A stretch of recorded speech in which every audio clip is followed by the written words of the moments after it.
दोस्तों, यह है अंधेरों की गुफा। आप देख रहे हैं SFKGN TV। पिछले भाग में आपने सुना कि श्राप के दूसरे पहरेदार का दिल नष्ट कर दिया गया और वह राख बनकर बिखर गया। अब इस भाग में आप सुनेंगे गुफा के और गहरे अंधेरे में छिपी नई भयावह शक्ति का पहला संकेत। गुफा के भीतर अब एक अजीब सन्नाटा था। रक्षक की चीख के बाद की खामोशी इतनी गहरी थी कि लगता था मानो दीवारें भी सांस रोके सुन रही हों। वीरनाथ मुश्किल से चल रहा था। उसकी पीठ पर घाव अभी भी धधक रहा था। सरस्वती बार बार उसके कंधे को सहला रही थी। उसके चेहरे पर आंसू थे। तू और आगे मत बढ़, तुझे आराम चाहिए। वीरनाथ ने दर्द से मुस्कुराते हुए कहा, आराम? यह गुफा हमें आराम करने नहीं देगी सरस्वती। जब तक श्राप टूट नहीं जाता, मैं गिर भी जाऊं तो भी रुकूंगा नहीं। राजा सामर्दन आगे बढ़ रहा था। मशाल उसकी हथेली में कांप रही थी। हर लौ के झटके से परछाइयां दीवारों पर नाचती और हर परछाई का आकार अलग था। कोई इंसान जैसा, कोई पशु जैसा, और कुछ तो इतने डरावने थे कि लगता था जैसे सैकड़ों आंखें एक साथ घूर रही हों। गुरकाल सबसे पीछे चल रहा था। उसकी टांगें कांप रही थी और होंठ बुदबुदा रहे थे। यह मौत का रास्ता है, हम सब यहां से कभी लौट नहीं पाएंगे। अचानक हवा में गंध बदल गई। अब वहां सड़े हुए मांस जैसी बदबू फैल गई थी। सरस्वती ने नाक पर हाथ रख लिया और डर से कहा, यह कैसी गंध है? लगता है जैसे कोई शव यहां सदियों से सड़ रहा हो। चांद्रिया परी ने धीरे से कहा, यह सिर्फ बदबू नहीं, यह अंधकार का इशारा है। इस गुफा में हर गंध, हर आवाज एक संदेश है। यह हमें बता रही है कि हम उसके करीब पहुंच रहे हैं। थोड़ा आगे बढ़ते ही जमीन कांपने लगी। दरारों से गर्म हवा निकली। वह हवा इतनी तेज थी कि मशाल की लौ बुरी तरह कांपने लगी। उस हवा के साथ चीखें थी, मानो कोई अदृश्य भीड़ दीवारों से फटकर बाहर आने को तड़प रही हो। राजा सामर्दन गर्जा, सब संभल कर चलो। ये आवाजें सिर्फ डराने के लिए नहीं है, ये हमें निगल सकती हैं। गुरकाल पीछे हट गया और चिल्लाया, मैं अब और नहीं चलूंगा। ये आत्माएं ये हमें जिंदा खा जाएंगी। वीरनाथ ने उसका हाथ पकड़कर खींचा और गुस्से से कहा, अगर तू यहीं रुक गया तो मौत यहीं तुझे ले लेगी। हमें साथ चलना होगा। दीवारों पर अचानक लाल चमकती लकीरें उभर आईं। वे मंत्र जैसी थीं, मगर उनमें से खून रिसता हुआ दिखाई दे रहा था। हर अक्षर चमकते हुए किसी आंख की तरह देख रहा था। सरस्वती कांप गई। ये दीवारें, ये हमें देख रही है। राजा ने तलवार उठाई और बोला, अगर ये मंत्र हमें रोकने के लिए है तो मेरी तलवार इन्हें भी चीर देगी। लेकिन तभी दीवारों से काले धुएं की मोटी लपट उठी। धुएं में 3 आकृतियां बन गई। वे पूरी तरह धुएं से बनी थीं, लेकिन उनकी आंखें लाल कोयलों जैसी जल रही थीं। उनके मुंह खुले थे जिनसे केवल फुसफुसाहट निकल रही थी। तुम्हें यहां नहीं आना चाहिए था, लौट जाओ या अपनी आत्माएं हमें दे दो। गुरकाल की चीख गुफा में गूंज गई। ये तीसरे दरवाजे के प्रहरी हैं। वीरनाथ ने तलवार उठाई। उसकी आंखों में क्रोध की ज्वाला जल रही थी। चाहे ये कितने भी हों, हमें आगे बढ़ना ही होगा। मैं सरस्वती के लिए हर दानव से लड़ूंगा।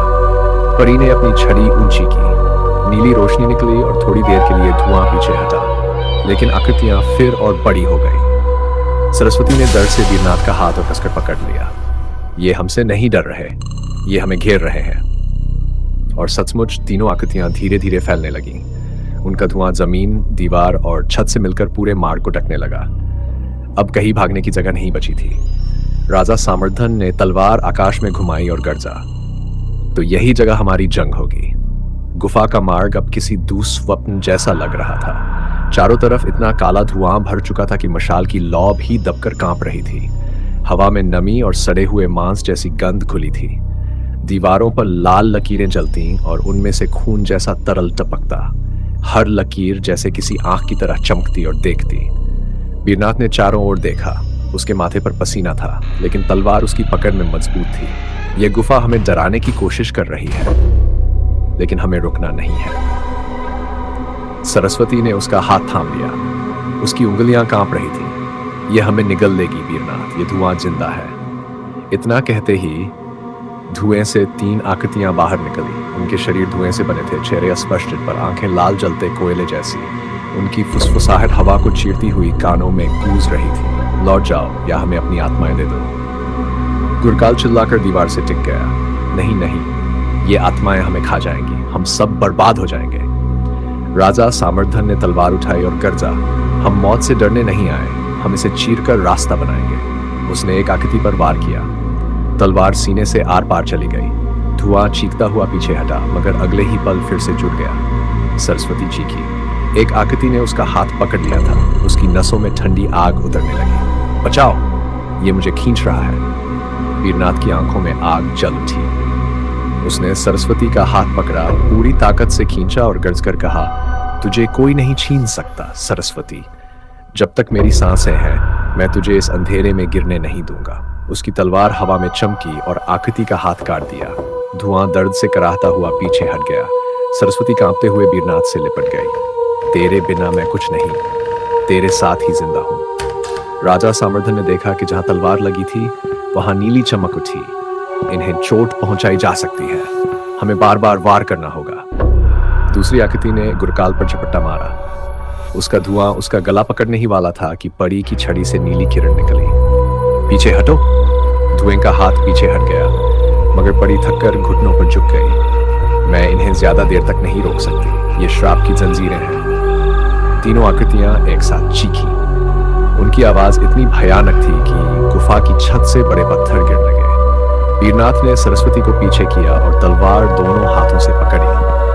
अगर ये आत्माएं श्राप की गुलाम है तो आज इन्हें आजाद करना होगा। उसने तलवार पूरे जोर से घुमाई। नीली चमक सीधी एक आकृति के सीने पर गिरी। आकृति दर्द से करा उठी और उसका धुआं बिखर कर गायब हो गया। सरस्वती की आंखों में उम्मीद की चमक आई। हाँ, इन्हें हराया जा सकता है।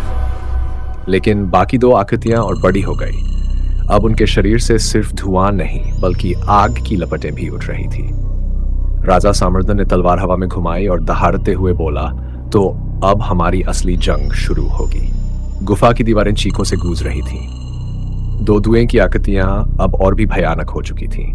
उनके शरीर आग और धुएं के मिश्रण से बने लग रहे थे। हर बार जब वे सांस लेते तो हवा में चिंगारियां उड़ती और पूरी गुफा लाल रोशनी से जगमगा जाती। सरस्वती वीरनाथ के पास खड़ी कांप रही थी। उसकी आवाज धीमी थी, मगर उसमें भय साफ छलक रहा था। ये हमें चारों तरफ से घेर रहे हैं, कहीं भागने की जगह नहीं बची। वीरनाथ ने उसका हाथ कसकर पकड़ा और उसकी आंखों में झांकते हुए कहा, अगर ये हमें घेर रहे हैं तो हम इनके बीच से रास्ता बनाएंगे। मौत भी आए तो हमें साथ रहना है। राजा सामर्धन ने तलवार घुमाई और दोनों आकृतियों की ओर लपका। तलवार से नीली चमक निकली और हवा में लहराते हुए धुएं पर गिरी, लेकिन आकृतियां दर्द से कराहने के बाद फिर से अपने आप को जोड़ लेती। गुरकाल दीवार से सटकर खड़ा था। उसका चेहरा पीला पड़ चुका था। ये अमर है, इन पर कोई वार असर नहीं करता। हम सब मारे जाएंगे। परी ने छड़ी उठाई। उसकी नीली रोशनी धुएं के बीच चीरती हुई फैल गई। ये श्राप से बंधे प्रहरी हैं। जब तक श्राप का तीसरा दरवाजा बंद है, ये मर नहीं सकते। अचानक जमीन कांपी और गुफा के अंदर गहरी गड़गड़ाहट हुई। दोनों आकृतियां एक साथ गर्जीं और उनकी आंखों से आग की धाराएं निकली। दीवारों पर लपटें दौड़ गई और छत से पत्थर टूटकर गिरने लगे। सरस्वती चीखी और वीरनाथ के पीछे छिप गई। ये हमें जला देंगे। वीरनाथ ने तलवार उठाई और आग की धाराओं को काटने की कोशिश की। उसकी भुजाएं कांप रही थीं, लेकिन उसकी आंखों में दृढ़ता चमक रही थी। जब तक मैं खड़ा हूं, तुझे कोई नहीं जला पाएगा। राजा सामर्धन ने भी वार किया। उसकी तलवार से नीली चिंगारी निकली, जिसने आग को कुछ क्षण के लिए पीछे धकेल दिया। परी ने गंभीर स्वर में कहा, आग और धुएं से लड़ना बेकार है। इनका असली दिल छिपा है, हमें उसे खोजना होगा। तभी गुफा की गहराई में एक लाल चमक उठी। ऐसा लग रहा था जैसे दीवार के भीतर कोई धड़कता हुआ दिल छिपा हो। गुरकाल कांपते स्वर में बोला, ये श्राप का तीसरा दरवाजा है। दोनों आकृतियों ने उस चमक को ढकने के लिए और घना धुआं फैला दिया। सरस्वती ने हाथ उठाया और वीरनाथ की ओर देखा। अगर ये दरवाजा इनकी ताकत तो हमें इसे तोड़ना होगा। वीरनाथ ने उसकी आंखों में देखा और दृढ़ स्वर में कहा, हाँ, यही हमारी जीत का रास्ता है। दोनों आकृतियां गर्जीं और एक साथ इंसानों पर टूट पड़ी। उनकी चीख इतनी भयावह थी कि गुफा की नींव हिल गई। राजा सामर्धन ने तलवार उठाई और गरजते हुए बोला, आज ये दरवाजा टूटेगा, चाहे हमें अपनी जान क्यों न देनी पड़े। गुफा का माहौल अब युद्ध भूमि जैसा था। धुएं की दो आकृतियां हर पल और शक्तिशाली हो रही थीं। उनके शरीर से निकलती लपटें दीवारों को जलाती और छत से पत्थर पिघलते हुए टपकते। राजा सामर्धन ने तलवार कसकर पकड़ी। उसकी आंखों में थकान तो थी, मगर उसमें डर नहीं था। हम इनसे भागने नहीं आए। अगर ये दरवाजे के पहरेदार हैं तो हमें इन्हें काटकर ही आगे बढ़ना होगा। वीरनाथ ने सरस्वती की ओर देखा। उसका चेहरा पीला पड़ चुका था, लेकिन उसकी आंखों में दृढ़ता झलक रही थी। मैं तेरे लिए आखिरी सांस तक लड़ूंगा, चाहे ये धुआं हमें जिंदा निगलना चाहे, पर मैं हार नहीं मानूंगा। सरस्वती ने कांपते हाथों से उसका गाल छुआ और फुसफुसाकर कहा, तेरे बिना मेरा अस्तित्व ही नहीं है वीरनाथ। अगर तू गिरेगा तो मैं भी तेरे साथ गिरूंगी। गुरकाल की हालत सबसे खराब थी। वह पीछे हटता जा रहा था और हर बार दीवार से टकराकर चीख पड़ता, ये हमें निगल जाएंगे, कोई इन्हें नहीं रोक सकता। परी ने उसकी ओर देखा और कठोर स्वर में बोली, अगर तू डरकर भागेगा तो ये गुफा तुझे निगल लेगी। हिम्मत दिखा, वरना मौत निश्चित है। इतना कहते ही दोनों आकृतियां गरजीं। उनकी चीख से हवा कांप उठी। उन्होंने इंसानों को चारों ओर से घेर लिया। वीरनाथ ने सरस्वती का हाथ पकड़ा और कसकर खींचा। पास रहो, हमें साथ रहकर ही इनसे बचना होगा। दोनों आकृतियां अब दीवारों से मिलकर पूरे मार्ग को ढक चुकी थी। कोई रास्ता बचा ही नहीं था। राजा सामर्धन ने तलवार ऊपर उठाई और गर्जा, अगर रास्ता नहीं है तो हम खुद रास्ता बनाएंगे। उसने पूरी ताकत से तलवार घुमाई। धार सीधी धुएं की आकृति पर गिरी। आकृति कराह उठी और उसका शरीर आधा बिखर गया, लेकिन तुरंत ही धुएं का झोंका आया और वह फिर से जुट गई। सरस्वती ने डर से कहा, ये कभी नहीं मरेंगी, ये बार बार लौट आती है। परी ने गहरी सांस ली और बोली, इनकी शक्ति उस चमक से जुड़ी है। देखो, दीवार में धड़कता हुआ लाल गोला, वही इनकी आत्मा का बंधन है। गुरकाल कांपते हुए बोला, अगर वो दरवाजा है तो उसे तोड़ना नामुमकिन है। कोई इंसान उसे छू भी नहीं सकता। वीरनाथ ने तलवार कसकर पकड़ी और धीरे से कहा, अगर इंसान नहीं कर सकता तो मैं करूंगा। सरस्वती की खातिर मैं उस दरवाजे को तोड़ दूंगा। राजा सामर्धन उसकी ओर देखकर बोला, साधु किसान, आज हम सबकी किस्मत इस वार पर निर्भर है। दोनों आकृतियां और उग्र हो गई। उनके शरीर से आग की धाराएं निकली और दीवारों पर फैल गई। गुफा जलते हुए नरक जैसी लग रही थी। सरस्वती ने कांपते स्वर में कहा, अगर हम असफल हुए तो ये गुफा हमें भी अपनी आत्माओं की तरह बांध लेगी। वीरनाथ ने उसकी ओर देखा और दृढ़ स्वर में कहा, अगर मरना भी पड़ा तो मैं तेरे साथ मरूंगा, लेकिन यह श्राप आज टूटेगा। इतना कहकर वह दीवार में चमकते लाल गोले की ओर बढ़ा। आकृतियां रास्ता रोकने के लिए गर्जीन और चारों तरफ अंधेरा और आग फैला दी। राजा सामर्धन ने तलवार से रास्ता काटा और चिल्लाया, यही हमारी आखिरी उम्मीद है।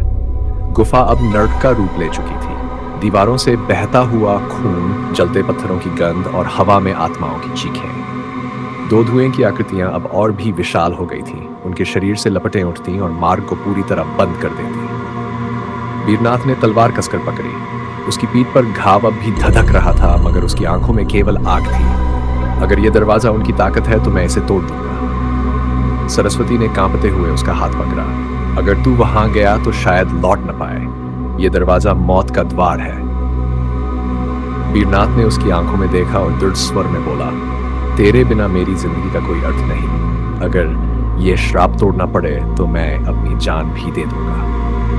राजा सामर्धन ने तलवार उठाई और गरजते हुए बोला, हम सब तेरा साथ देंगे, ये युद्ध अब अंत तक जाएगा। दोनों आकृतियां गरजी और उनके शरीर से लपटों का सैलाब निकला। गुफा जलने लगी।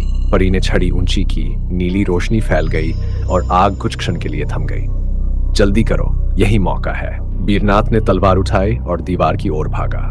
वहां लाल चमकता हुआ गोला धड़क रहा था। हर धड़कन के साथ गुफा हिल रही थी। जैसे ही वह गोले के करीब पहुंचा, दोनों आकृतियां उसके सामने आ खड़ी हुई। उनकी चीखें इतनी भयानक थीं कि पत्थर बिखर गए। राजा सामर्धन ने तलवार घुमाई और गरजते हुए दोनों पर वार किया। रास्ता खोलो, किसान को आगे बढ़ने दो। परी ने फिर से रोशनी फैलाई। सरस्वती ने आंखें बंद करके प्रार्थना की। वीरनाथ ने पूरी ताकत से तलवार उठाई और गोले पर वार किया। गुफा में विस्फोट हुआ।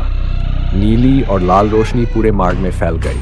दोनों आकृतियां चीखती हुई राख बनकर बिखर गई। सन्नाटा छा गया। केवल वीरनाथ की भारी सांसें और सरस्वती की सिसकियां गूंज रही थीं। परी ने गंभीर स्वर में कहा, तीसरा दरवाजा टूट गया है, लेकिन श्राप का हृदय अभी बाकी है। असली भाई अभी हमारा इंतजार कर रहा है। दोस्तों, इस भाग में आपने सुना कि गुफा का तीसरा दरवाजा टूट गया और धुएं के प्रहरी राख बन गए। लेकिन आगे का सफर और भी खतरनाक होगा, क्योंकि अब श्राप का हृदय सामने आने वाला है। आप देख रहे थे SFKGN TV। अगर कहानी पसंद आई हो तो चैनल को सब्सक्राइब करना ना भूलें, क्योंकि अगले भाग में और भी भयावह रहस्य आपका इंतजार कर रहे हैं।